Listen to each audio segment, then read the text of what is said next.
store of value.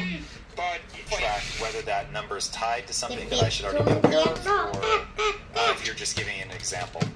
It's 1% of the global economy, right? 1% of the global economy wants to be a medium exchange in the dollar. Yeah. So we can stipulate it's my opinion, if you like. You asked me what advice I'd give the administration. That's why I'm giving you my advice, which is you want the U.S. dollar to be the world's reserve currency, and you want the U.S. to own the world's reserve capital network.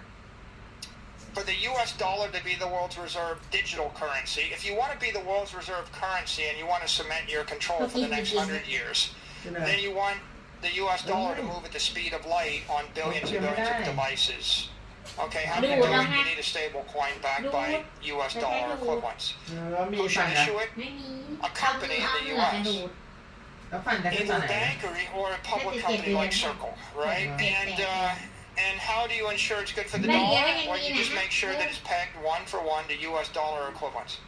Now let's go to Bitcoin. Bitcoin isn't medium exchange. It isn't the currency. It's capital. It's digital gold.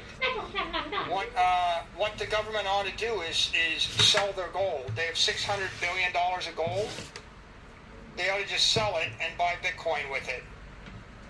And you could buy 20 or 25% of the Bitcoin network with the proceeds from selling the gold. The goal ought to be for the U.S. just to buy for massive business, right? Visa, MasterCard, the worldwide banking establishment. It's all based on fees.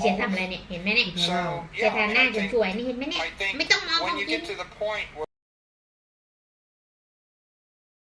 capital, and people are going to pay a fee to do the transaction.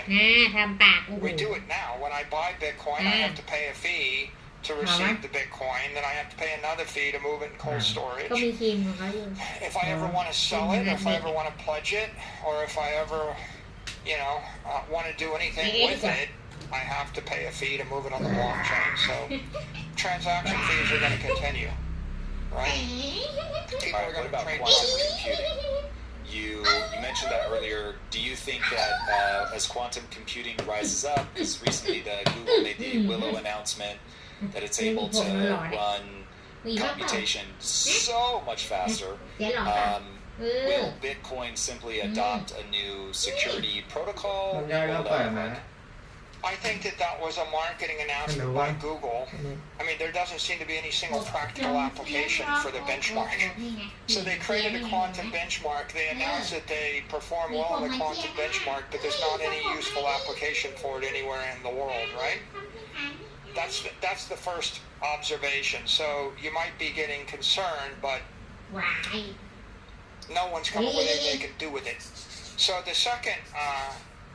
my second observation is, if you create a powerful computer, the very obvious thing you could do with it to make money is to mine Bitcoin with it. And so the first place to use a powerful computer is to mine Bitcoin, which increases the security of the network. My third observation is, if you really come up with a computer powerful enough to crack cryptography, the first thing you're going to crack is Google itself, right? Do you think that Google would sell a computer that destroys its own network? Which is kind of ironic to me, right? Like, that's also the acid test, right?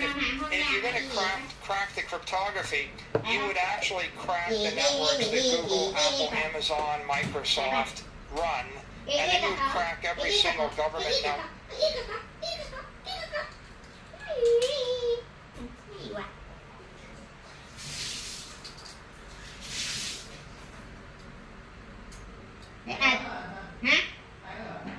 ไปเอาหลานนอนทำไมไม่อยู่เนี่ยมันไม่นอนหรอกจะไม่กินข้าวไม่ใช่เดี๋ยวเขาอยากกินของเทียนเนี่ยเขาอยากกินของเทียนเฮ้ยใช่เหรอน้ำลายเล็ดมัน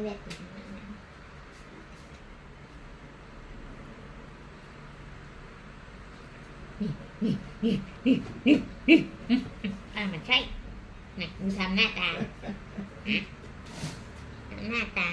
นี่เธอเริ่มบ่อยนี่ทุกวันเลยอะไรอันนี้ไงมาเกเจีย ยังไง อันไหนดูสิ อันนี้ ใส่ในนี่ นี่ ใส่ตรงไหน ใส่อย่างนี้ ไม่รู้ว่าใส่ไปแล้วก่อน อันนี้ต้องใส่ทีหลังใช่ไหม ไม่ใช่ก็ใส่ไปได้เลย ก็นั่นแหละใส่ไปแล้ว ใช่เหรอมันไม่เห็นจะมีเลย ก็มันอยู่ข้างล่างอันนี้ถมมาก เออ ใส่ทุกอย่างได้ยกเว้นน้ำมันอ่ะ ใช่เหรอก ระโถเอ้ย เดี๋ยว นี่เนี่ยนี่เนี่ยตีเลยตีเลยนะเนาะตีเลย ใส่ไงครับ ตีเกียร์ตีเกียร์นี่แหละนี่แหละตีเกียร์เลยนะตีเกียร์ดิตีเกียร์ดิตีเกียร์ทำอะไร ใช่เหรอคนนึง นี่ไงน้ำลงมาไว้ตรงนี้เกียร์ทำอะไรตีเกียร์ดิ เอาไหมเอามาต้องเด็ดเด็ดหน้าก่อนนะ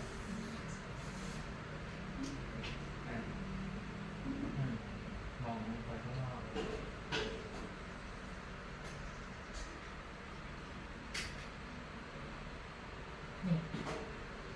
ใครจะกินใครกันแน่ดูทำหน้าตา เด็ดแล้วไม่ดี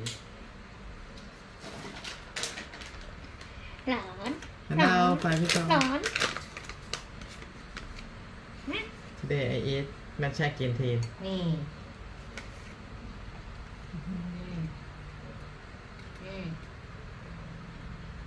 ไอ้สกปรกเข้าปากไม่ได้ I take 2 spoon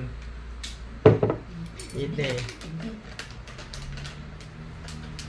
ไปดูนกดีกว่า แต่เธอยังไม่ได้นี่นะ นะ นะเอาน้ำแข็งมาโอ้ขอขึ้น ต้องกินน้ำแข็งแล้วหนาไม่ได้เลยไปดูนกดีกว่า โอ้ทำไมติด เอาไปแต่ขวดนมหนาแล้วเนี่ย ไอ้เก๋าเสียงทำไมมันน้องอ่ะก็จะพากเหรอ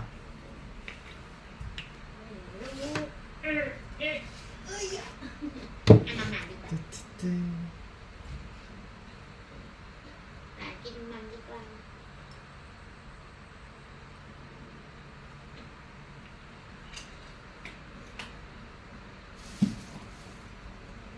นมตัวเองไม่กินนะนมไม่กิน กินอะไรอ่ะ กินกระเทียมไม่ได้โนโนนะกินไม่ได้โนโน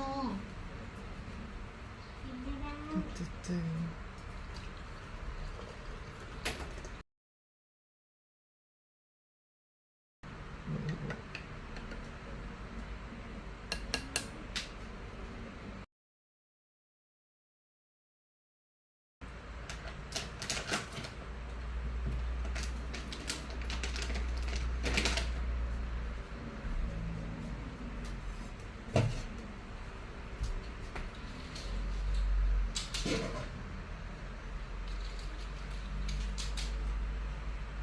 Hello everyone, nice to meet you.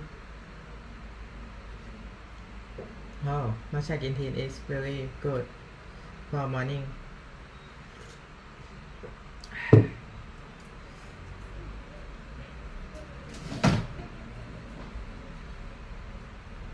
Work in every banking network, and if you could crack all those networks, you wouldn't need to steal the Bitcoin. 99.9% of the stuff in the world isn't in the Bitcoin network.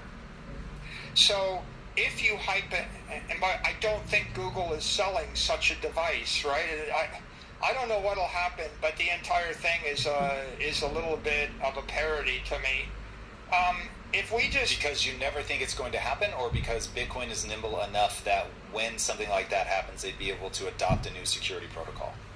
What I'm saying is all the existing news is just climatology alarmism, where someone is saying, I invented a hyper-powerful computer, and then it's being used by an entrepreneur to market their new quantum token. Like, I mean, the number one use of it, well, that's why we're talking about it, right? The number one use of this is to actually market a yo-yo token that someone has that has a quantum-resistant algorithm, and they're hoping you think that the quantum threat is a threat. I'm just going to indulge the fantasy for a second. Let's say sometime in the next 30 or 40 years, or whenever it happens, someone comes up with a powerful computer, which we will call a quantum computer, which actually does something useful, and the useful thing is it cracks cryptography. Hello. Then I would acknowledge it's a problem for the human race. It's a problem for every government, every company, every individual. Because if I really can crack cryptography, that means everything that's digital in your life is now at risk. That means I can launch, nuclear weapons. That means I can take over the government. That means I can have the Interpol kick your door in and shoot you with a fake arrest warrant, right? So the point really is all of civilization breaks down into chaos if Dr. Evil gets the hypothetical quantum computer that really does work. Let's imagine that threat. What's my response? The response is obvious, which is every computer scientist on the planet has a vested interest in upgrading the cryptography that we use to secure our networks and our systems. We will do that. If the quantum computer, the quantum chip that Google offered actually threatened cryptography, Google's own engineers would be releasing a set of they'd be huddled with Microsoft engineers right now, because Google and Microsoft would be the two biggest losers. And if they didn't, Zuckerberg would be doing it at Meta. So ultimately, it's not a Bitcoin specific thing. It's a human race specific thing.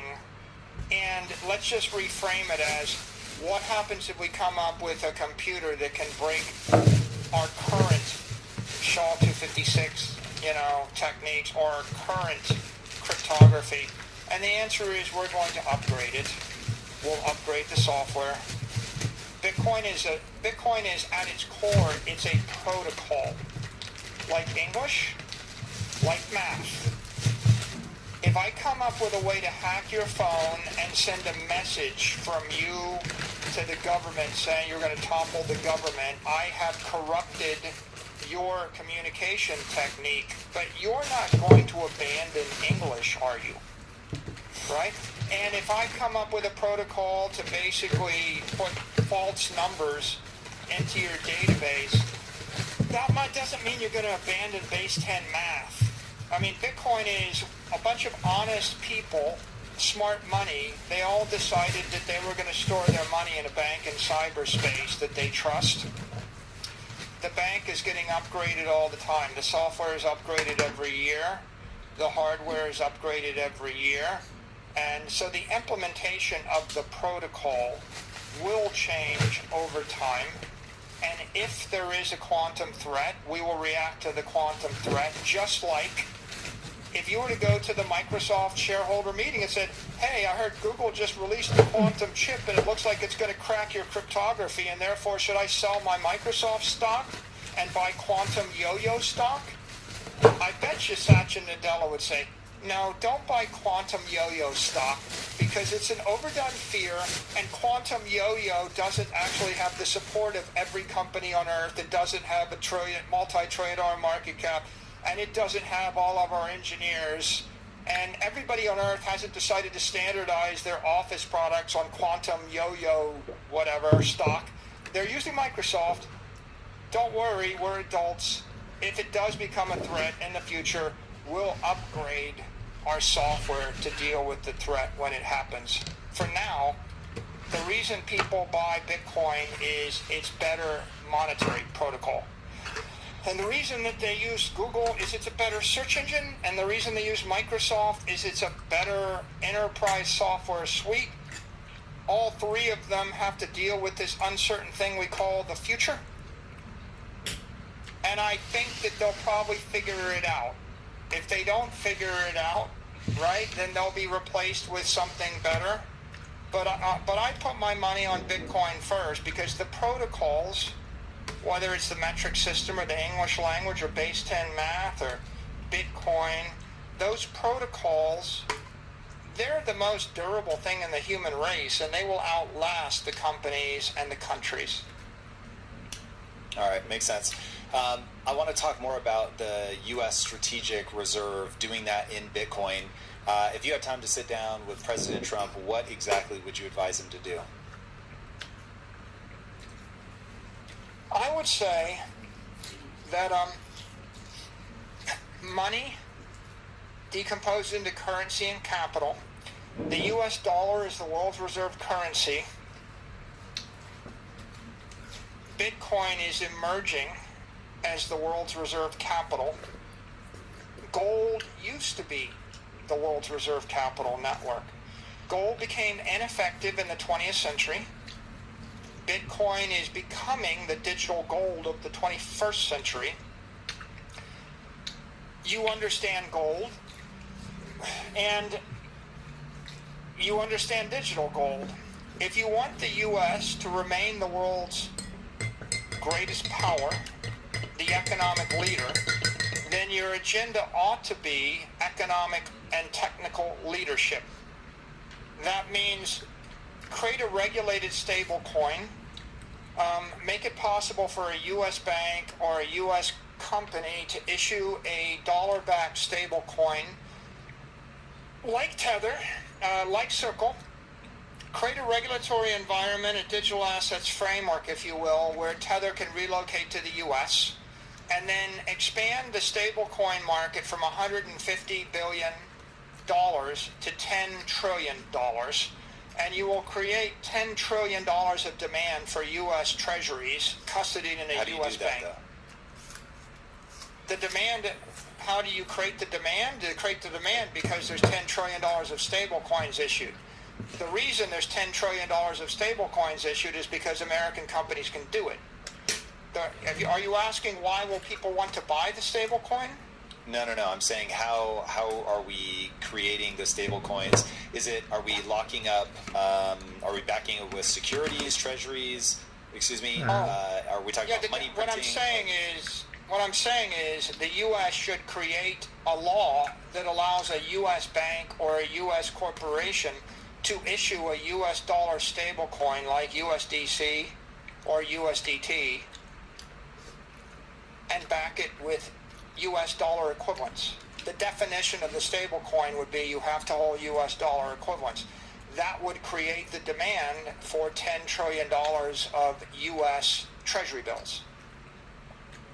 Right?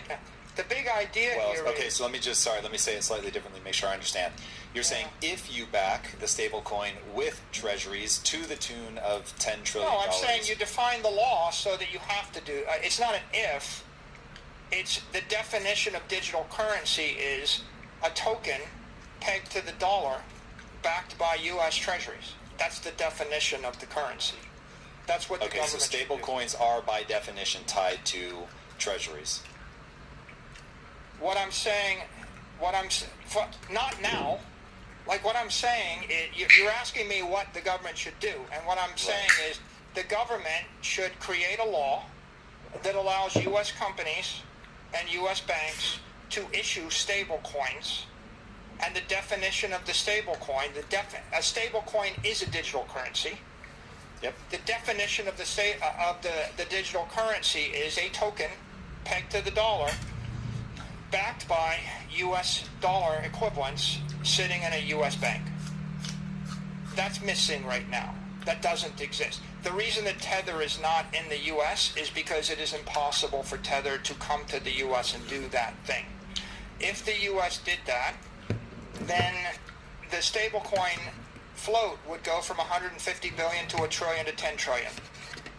And the U.S. dollar would become the world reserve digital currency on every iPhone and every Android phone and everywhere in the world. And so I don't know if I'm going crazy. Are you picking numbers just sort of randomly, or is there math that backs up it would go to 10 trillion? That's what I think it would do. That's the demand for that asset, 10 trillion. Because there's $900 trillion of wealth in the world. We could go back to the Croesus chart. About 450 trillion of it is for assets held for use, for their use case, and the other 450 trillion is store of value. But you can see it's pretty easy to get to 10 trillion. Are you suggesting that's too much or too little? No, I'm just trying to track whether that number is tied to something that I should already be aware of, or if you're just giving an example. It's 1% of the global economy, right? 1% of the global economy wants to be a medium exchange in the dollar. Yeah. So we can stipulate it's my opinion, if you like. You asked me what advice I'd give the administration, though, so I'm giving you my advice, which is you want the U.S. dollar to be the world's reserve currency, and you want the U.S. to own the world's reserve capital network. For the U.S. dollar to be the world's reserve digital currency, if you want to be the world's reserve currency and you want to cement your control for the next 100 years, then you want the U.S. dollar to move at the speed of light on billions and billions of devices. Okay, how do you do it? You need a stable coin backed by U.S. dollar equivalents. Who should issue it? A company in the U.S. Either a bank or a public company like Circle, right? And how do you ensure it's good for the dollar? Well, you just make sure that it's pegged 1-for-1 to U.S. dollar equivalents. Now let's go to Bitcoin. Bitcoin isn't medium exchange. It isn't a currency. It's capital. It's digital gold. What the government ought to do is sell their gold. They have $600 billion of gold. They ought to just sell it and buy Bitcoin with it. And you could buy 20 or 25% of the Bitcoin network with the proceeds from selling the gold. The goal ought to be for the U.S. just to buy 4 or 5 million Bitcoin. After you do that, you've demonetized the gold network. So the gold network is the 19th century world reserve capital network. You might as well just sell it all. The people that will own it will be the enemies of the United States. And the gold network will go from being worth $20 trillion to being worth $4 trillion or $3 trillion. You'll just drive it into the ground. Gold will go to $200-300 an ounce. And anybody holding gold as a reserve asset is bankrupted or has a worthless rock, just a shiny, heavy rock. And you're buying Bitcoin in the swap, and then Bitcoin goes to hundreds of trillions of dollars a coin, and you end up with $50 trillion to $100 trillion of capital. And then what happens in the U.S.? The U.S. becomes the economic leader of the world for the next 100 years. We're the richest country in the world. We negate the entire debt. If you generate a $50 trillion capital gain with Bitcoin, you offset the existing national debt, and you become a net creditor nation, and the dollar permeates everywhere. Okay, what's going to pay for this, Tom? Well, first of all, everybody with CNY or rubles or any African currency, any South American currency, even the euro, they're probably just going to trade all their currency for U.S. dollars, for the digital currency of the U.S. Second, anybody with capital assets outside the U.S. that can't get access to the dollar to capitalize their company, they're going to use the stable coins to capitalize their entity. So you're going to have capital flows from currency, and you're going to have a lot of other capital flows. There's a lot of people in the world, in Cuba, in Venezuela, in Argentina. They would sell their real estate, they would sell their equity, they would sell their currency, they would sell their bonds just to buy the U.S. dollar. I mean, that's been proven in Argentina, that's been proven in Turkey, that's proven in Lebanon. So you'll have a lot of currency, a lot of money just flow into the U.S. dollar via the stable coin. And by the way, an anecdote is, in Europe, if Europeans are given a choice between the digital euro and the digital dollar, they 99% of the time choose the dollar. That means people in France and Germany and Italy and Greece want the dollar. Now,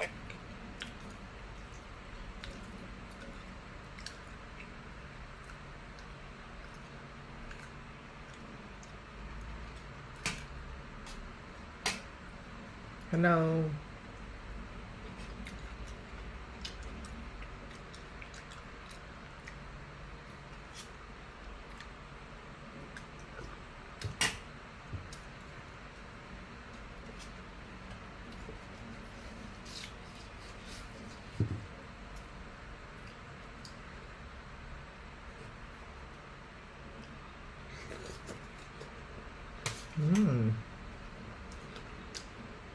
It's very good.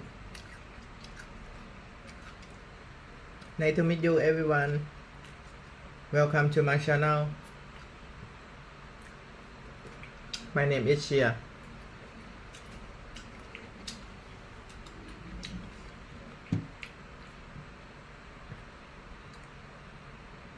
the future, I will become immortality and richest man in the universe. And I will create all type of civilization, planet civilization, interstellar civilization, galactic civilization, universe civilization, and above.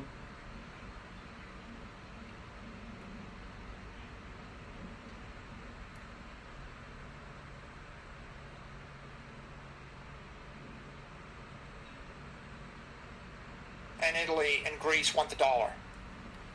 Now, if I go to China and I give them a choice between the digital CNY and the digital dollar, the vast majority of the money chooses the dollar. That's why it's illegal. That's why the Chinese have a law making it illegal for you to trade crypto. Because everybody wants it so bad, they would all buy it. So we're talking about economic physics now, right? Capital flow, money, water flows downhill, and money flows to its most secure, best home.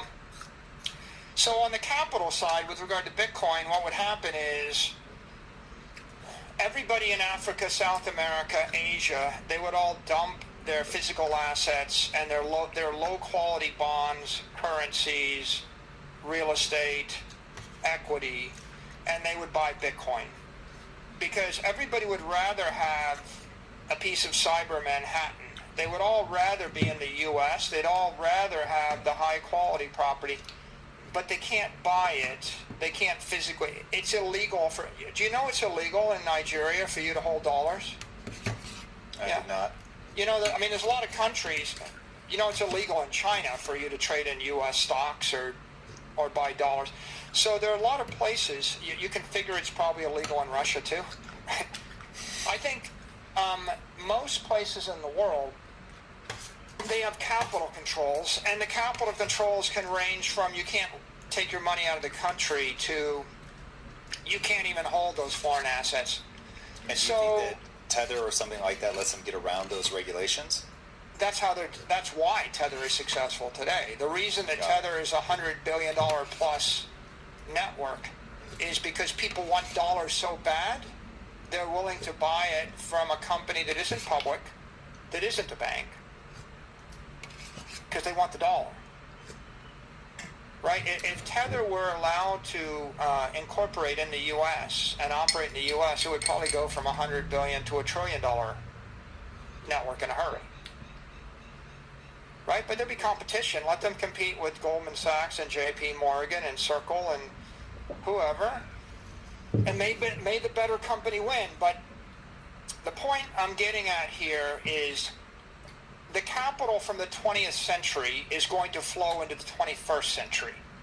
People are going to sell gold, and they're going to buy digital gold. They're going to sell antiquated real estate and aged apartment buildings and natural gas fields, and they're going to sell soybeans or whatever in Siberia, and they're going to buy 21st century assets.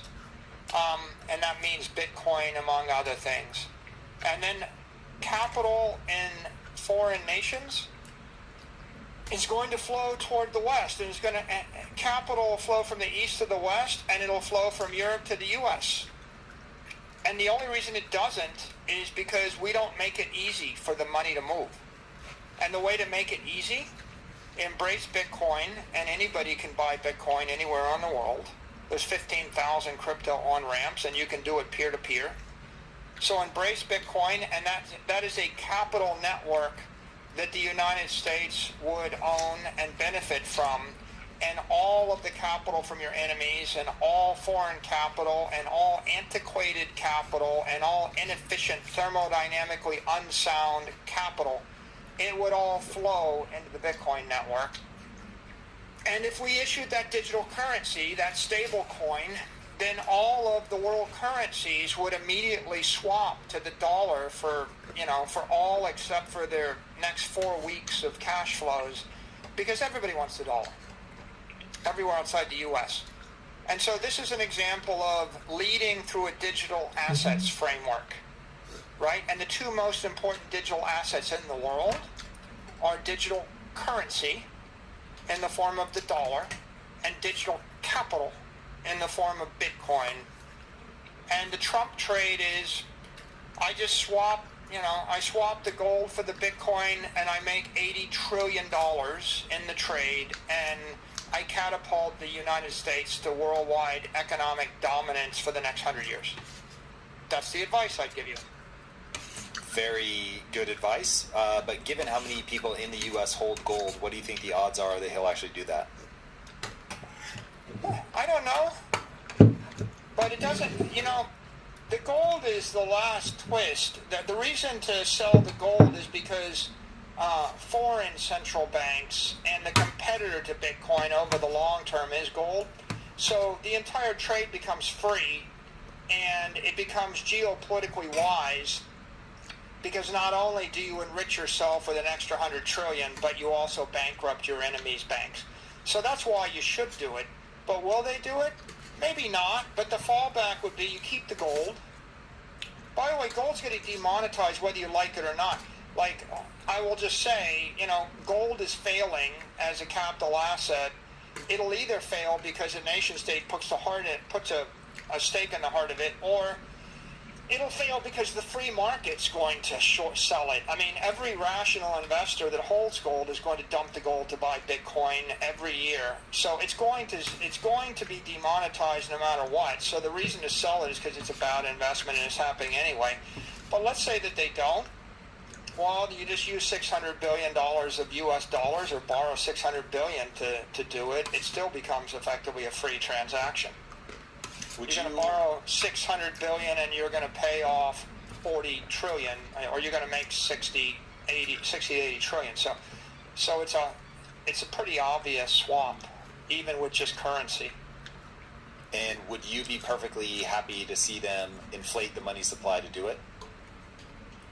Yeah, as I said, I mean, if you're buying the Bitcoin before it goes up by a factor of 100, it's not inflation, it's accretion. Right? You could spend $1 trillion to buy the Bitcoin and make 100 trillion, and it's 100-to-1 gain. So if you look at the history of the U.S., we actually bought Louisiana from Napoleon. I think it was like 12 or $15 million. We bought Alaska from the Russians for $6 million. We bought California for the Mexicans for $12 million. There was inflation to do that, or they just paid with a check or currency. They were all good investments. New York was bought for 60 guilders or something, nothing. Yeah, so I think that the point I'd really make is you as an individual ought to borrow money against your house and buy Bitcoin. If you're borrowing the money at 6% or 3% and investing it at 30 to 60%, it's a good idea for you. If you could sell 10% of the equity in Impact Theory, the corporation, at a fair value, I would say inflate your equity, sell 10% of your stock, buy Bitcoin with it, because Bitcoin's going up 30 to 60% a year. In the worst case, you'll have diversified. In the best case, you'll actually grow faster. And the first nation to print money, the first nation to print their own currency to buy Bitcoin wins. Right? Tom, look what MicroStrategy did. We basically issue our own currency, our stock, and we buy Bitcoin. What happened? We went from $1 billion to $100 billion market cap is what happened. Is it inflation? It's only inflation if you print the currency to invest it, to make a bad investment. Right? If you print the currency to buy something that's appreciating faster than your inflation rate, it's actually accretion, right? So the hurdle rate is the 7%, and the problem generally is most governments print the currency to make a poor investment instead of printing the currency to make a good investment, and that's why they can't get out of their hole. When you look at the hole that we've dug for ourselves and adding $1 trillion every 100 days to the debt, do you see this as like a no-brainer way to get out of that? Yeah, I do, because you want to grow your way out. You don't want to tax your way out. Austerity isn't a good idea. Tax isn't a good idea. What is this the way you get out? Well, if we create 1 billion robots and 1 billion AIs and they all do the work, smarter, faster, stronger, cheaper by a factor of 1 million, then that's probably good for the economy, right? I mean, you're going to harness digital technology, and that's going to help us grow our way out. If you remember what I said at the beginning of the podcast, and I said it's a $10 to $15 trillion entropic lapse every year due to physical and financial capital. So you're saying, how are we going to pay off a $30 or $40 trillion debt? What I'm saying is, I have a network that's worth trillions of dollars a year, maybe 10 trillion a year. And so if you actually install the network, it's worth $10 trillion a year to the human race. How long does it take running a thing worth $10 trillion a year to pay off a $40 trillion bill? It's like, what I'm coming back to is you have a problem, and I invent a modern fusion reactor, a pocket fusion reactor that will run for 1 million years and give you infinite power, from a bottle of water, and I offer it to you, and you're like, no, I'd rather just tax everybody to death. Like, I think that if you're smart, you figure out, we'll just take a few of these, and this is how we're going to grow our way out of our problem. And I'm offering you the same thing, a crypto reactor. And I'm saying the solution to our economic problem is harness technology to generate trillions of dollars of economic value a year. The conventional thing that everybody understands is creating $1 trillion worth of new products and services that didn't exist before. Right? That's I got to produce more candy bars, more cars, more planes, more trains, more travel, more concerts, more buildings, more houses, more. That's conventional. That's the P&L side. Robots and AI will help with that. But the unconventional, the monetary, the economic side, the very deep paradigm shifting idea is, here's my idea. Eliminate the toxic capital from the civilization that's destroying $10 trillion a year worth of products and services. The average life expectancy of a human was like 30 when we drank dirty water, and we had dirty food, and we had dirty air, and we had dirty blood, and we had doctors with dirty instruments, and everybody's just dying. And you can't grow your way out of that with a better factory. But if I come along and say, this is clean water, give this to your kids, they won't die. Okay? It's the taking away of the germs from the food and the water that makes you live twice as long. Bitcoin is about taking away the germs, right, the toxins from the capital of the civilization. Right? When you see a crumbling building. Devastatingly, okay, I was going to ask what the most devastatingly bad capital is. It's just all imperfect, right? Like every hyperinflating economy. Go to Africa and ask what blood, and we had doctors with dirty instruments, and everybody's just dying. And you can't grow your way out of that with a better factory. But if I come along and say, this is clean water, give this to your kids, they won't die. Okay? It's the taking away of the germs from the food and the water that makes you live twice as long. Bitcoin is about taking away the germs, right, the toxins from the capital of the civilization. Right? When you see a crumbling building. Devastatingly, okay, I was going to ask what the most devastatingly bad capital is. It's just all imperfect, right? Like Every hyperinflating economy. Go to Africa and ask, why are they poor? They're poor because all the capital is toxic.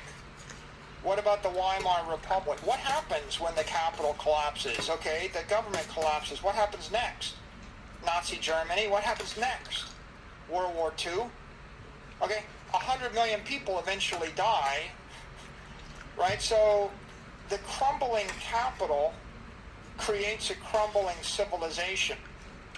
Every single civilization for 10,000 years, everyone in recorded history, has as one of its root causes, the capital crumbles. The monetary system collapses, you know, and then what happens is they can't feed everybody. So then what happens is the people complain, so the soldiers kill them. Then what happens? Well, eventually you can't pay the soldiers, and the soldiers mutiny because they're not being paid. And then what happens? The people that pay their soldiers come over your border and defeat you, and then the historians write, oh yeah, the barbarians came and they toppled our civilization due to no fault of our own. But the fault was the capital crumbles. Agreed, but you're dealing with countries that want control. You've talked about China won't allow you to transact in dollars. A lot of these places want to make sure that you're using their capital. So even if Bitcoin is this perfect system, why won't it hit an immune response from these nations that want control? They will. Bitcoin's not going to solve the world's problems. What I'm saying is, if I give you clean water, it solves a bunch of problems. If I give you electricity, it solves a bunch of other problems.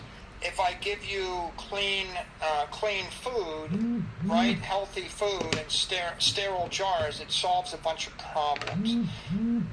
Even in the civilizations you don't agree with, I think you would agree that if we turn off the electricity, they have a problem.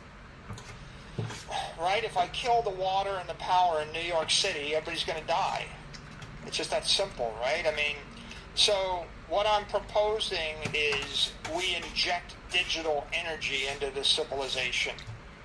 Bitcoin is digital energy. It's digital capital, right? And I'm telling you, I think it's worth $10 trillion. And I'm saying, if you have an economic problem, if you were running a factory and you were in debt, and I can't go, right? And I'm telling you, I think it's worth $10 trillion.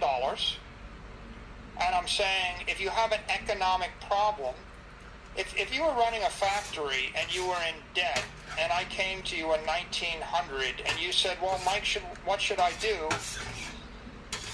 I'm thinking about cutting the wages of all my employees, making them work twice as hard, and whipping them occasionally, and then barking at the customers and denurturing the product, because that's what I need to do to stay in business. What do you think? I would say, well, Tom, I'm an engineer. What I think is I'm really interested by what this Edison guy is doing with electricity, and I think you can rip out the coal, you know, the coal-powered steam engine in your factory and maybe electrify it. And then I think you ought to look at what Henry Ford did with the assembly line and the internal combustion engine. And maybe instead of whipping the people in your horseless carriage buggy whip factory, and then, you know, and then begging a politician to buy your buggy whips and your horseless carriages, maybe you ought to invent a car, and maybe you ought to do it with electricity, and maybe you ought to use this physics, and then maybe it'll be such a delightful product that, you know, demand for the product will go through the roof. And that's what I think about this. I think that Bitcoin is a digital technology that solves an economic problem that's worth trillions of dollars. I don't think it cures cancer. I don't think it'll stop wars. People had wars after electricity and clean water. I'm just pointing out that Henry VIII dies of gout because he didn't have clean water. And of all the things that Henry VIII would have liked to have bought with all of his power, and he was the most powerful man in the UK, he would have liked that, right? This thing we take for granted, this thing that makes us go from living 32 years to living 80 years. Clean capital, clean money, digital money. high frequency programmable money. It is a protocol for prosperity, and I think that if you're looking for a politically sound strategy, the most politically sound strategy is not to tell people that austerity is the solution or bludgeon them to death. It's just to introduce a new technology that delights and enriches everyone and spreads like wildfire. And I think Bitcoin is spreading like wildfire. Just like if it's a good thing, whether it's the internet or an iPhone or clean water or air conditioning or an automobile, you don't gotta bludgeon people. You don't gotta bark at them. The average person looks and they know why they want to drive in a car or fly in a plane or have air conditioning. I mean, I live in Florida. All of Florida is due to air conditioning, right? The entire state wouldn't be here without electricity and HVAC. And that is my contention with regard to digital capital. I think that the world's full of problems, but half of them are economic problems. And if you want to solve your economic problems, solve it with technology, which is egalitarian, utilitarian, right? That is nonpartisan. Because no one can agree on religion and political issues, but they can all agree that they would like to be more powerful, more prosperous, more comfortable, more capable. And generally, the only countries on earth that are anti-technology don't last long. You know, remember the Japanese, they denied gunpowder. That didn't work well. The Chinese tried to keep guns out of China. That didn't work well either. I mean, eventually, you know, technology is coming to your shores, and if you resist it, you know, your government's going to collapse, and your ideology is going to collapse. So I think this is a very straightforward, practical approach to making the world a better place. Yeah, agreed. I don't think it will be adopted as such, so it'll be interesting to see the war of the powers with different countries taking different approaches. I'm certainly encouraged by Japan. Seems like they're contemplating having a strategic reserve of Bitcoin. That's amazing, especially given the economic troubles that they're having. But here in the U.S., what do you think about David Sachs? Is he going to be somebody that's in the president's ear, that's pushing this agenda? Have you heard him talk about this issue? I don't think there's anybody better qualified to do that job than David Sachs. I think he has extraordinary good judgment with regard to economics, human behavior, technology, right, and good intentions for the U.S. and the world. So I think he'll be great, and I think that in general the leadership that's in the incoming administration is very pro-technology, pro-freedom, pro-property rights, pro-entrepreneurial, and pro-innovation. So I think that it's a good team, and I'm very optimistic. Have you spoken to Sachs directly? I talk to a lot of people, but I don't share what I say, so it's in confidence. Yeah, very fair. I certainly think we have a sense of how you would be approaching this.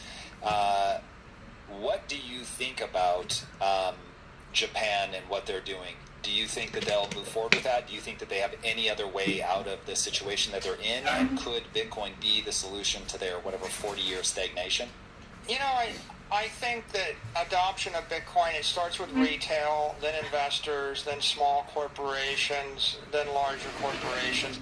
I don't think large governments will adopt it first. I think small governments will adopt it, but primarily it'll be adopted at the institutional level next. So, and I don't really think it's even necessary. I mean, I'm not holding my breath for that. I think that there are examples like Metaplanet in Japan that are... Metaplanet, I think, is the number one stock on the Japanese stock market. They're going to get noticed, and I think people in Japan will start to learn about Bitcoin. But it'll be a solution for the individuals and the families and the investors, and then it'll be a solution for the companies long before it's a solution for the country. Governments are normally the most conservative actors and the last to move. you know, just like any technology, right? Think about how all technology propagates. Your iPhone, your web browser, your electricity, your whatever. It starts with the early adopters, the innovators, and then the small companies and the startup. And the big companies, they dismiss it, and then eventually the big companies get threatened by it, and then they embrace it, and then after that it ripples into government. But it's government normally when they try to do something, they're a little bit slower than normal. Yeah, it'll be interesting. Do you think that the red wave here is going to buck any of that trend in the U.S.? Or are we going to